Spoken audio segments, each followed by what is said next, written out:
G'irivimi kariz qaynonam bilan qorli marojna yegani. Koreyaga kelganimga 8 yil bo'lgani bilan bu marojnani faqat bir martagina yeb ko'rganman xolos. Bu kafening ichi kinoteatrlarga o'xshab zinapoya shaklida qurilgan ekan. Bechora sovuq charchab ketganidan buvisiga ko'tardi, menga ko'tardi, lekin o'sha paytda e'tibor bermagan ekanmiz.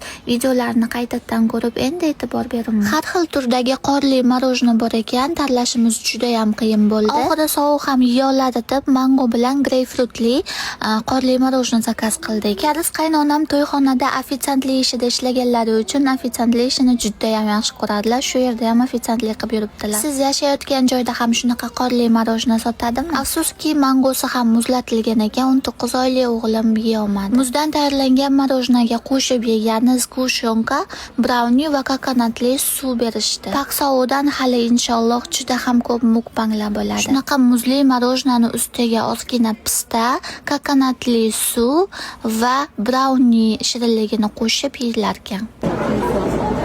먹어보겠습니다. 비스밀라. 와우. 하고 먹어야지, 그치?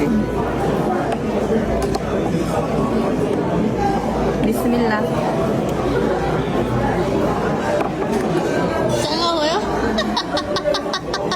Bu marojnaning ichi to'la qor, ustiga esa har xil mevalarni qo'yib berishar ekan. Va boshqa pista, skushonka, kokonatli suvni o'zingiz xohishingizga qarab bemalol qo'shib yesangiz bo'lar ekan. Kariz qaynonam muzdan tayyorlanadigan marojnani juda ham yaxshi ko'rishar ekan. Agar O'zbekistonda ham shunaqa biznes qilinsa, menimcha juda ham yaxshi rivojlansa kerak. Nima deb o'ylaysizlar?